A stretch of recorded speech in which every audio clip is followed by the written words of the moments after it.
নাসার James Webb space telescope পৃথিবী থেকে মাত্র 50 আলোকবর্ষ দূরে একটি মৃত গ্রহ আবিষ্কার করেছে। নক্ষত্রের তাপে তা জ্বলে পুড়ে খাক হয়ে গিয়েছে। জ্বলন্ত নক্ষত্রের একেবারে হাতের কাছে পাক খাচ্ছে এই গ্রহ। জল নেই, বাতাস নেই, শুকিয়ে দিয়েছে বায়ুমণ্ডলও। আছে কেবল রুক্ষ শুষ্ক পাথর, পাথুরে জমি। প্রচণ্ড তাপে তা দিনের পর দিন আরও ঝলসে যাচ্ছে, যেন উত্তাপে জ্বলে পুড়ে খাক হয়ে যাওয়াটাই তার ভবিতব্য।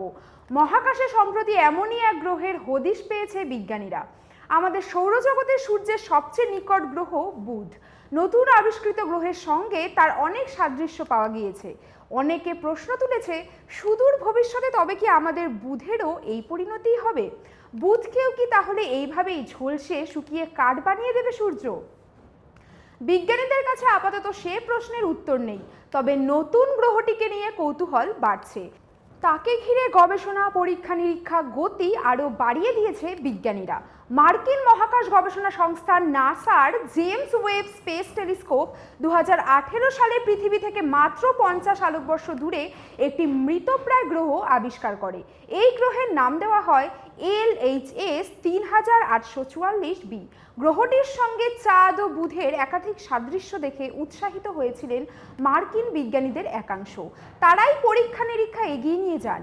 নতুন গ্রহটি আকারে পৃথিবীর চেয়ে 30% বড়। বিজ্ঞানীরা দেখেছেন এই গ্রহ একটি লালচে ব্রাহ্মণ নক্ষত্রকে প্রদক্ষিণ করে। LHS 3844b কে নিয়ে অতীতে গবেষণা দেখা গিয়েছিল পৃথিবীর পৃষ্ঠের মতো এই গ্রহেও টেকটনিক কার্যকলাপের আভাস রয়েছে। সৌরজগতের বাইরে আরও কোথাও এর আগে এই আভাস পাওয়া যায়নি। ফলে এই গবেষণায় নতুন গ্রহটিকে নিয়ে উৎসাহ কয়েক গুণ বাড়িয়ে দিয়েছে। কিন্তু পরে দেখা যায় তা সঠিক নয়। গ্রহটি জীবিত না মৃত সেই প্রশ্নের উত্তর দিতে গিয়ে বিজ্ঞানীরা পৃথিবীর দৃষ্টান্ত টেনে নিয়েছেন। তাদের মতে পৃথিবী বা যে কোনো সক্রিয় সৌর ব্যবস্থার অন্দরে আগ্নেয়গিরি অগ্নুৎপাতের সঙ্গে কার্বন ডাই অক্সাইড এবং সালফার নির্গত হয়। কিন্তু LHS 3844b থেকে কোনো আগ্নেয় নিঃসরণের আভাস পাওয়া যায়নি নাসার টেলিস্কোপে। সেখান থেকেই ধরে নেওয়া যায় এটি নিষ্ক্রিয় মৃত গ্রহে পরিণত হয়েছে। তবে এ বিষয়ে 100% নিশ্চিত হয়ে গ্রহটি সম্পর্কে টেলিস্কোপ মাধ্যম অতিরিক্ত তথ্য সংগ্রহের চেষ্টা করেছেন বিজ্ঞানীরা। সৌরজগতে বায়ুমণ্ডলহীন মহাজাগতিক বস্তু হিসেবে এর আগে একাধিক গ্রহাণুকে পরীক্ষা করে দেখেছেন বিজ্ঞানীরা। বায়ুমণ্ডলহীন নতুন গ্রহের গবেষণাতেও তাদের এই অভিজ্ঞতা কাজে লেগেছে।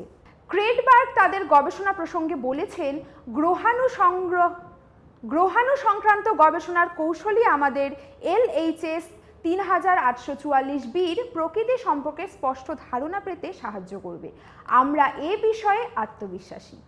নমস্কার।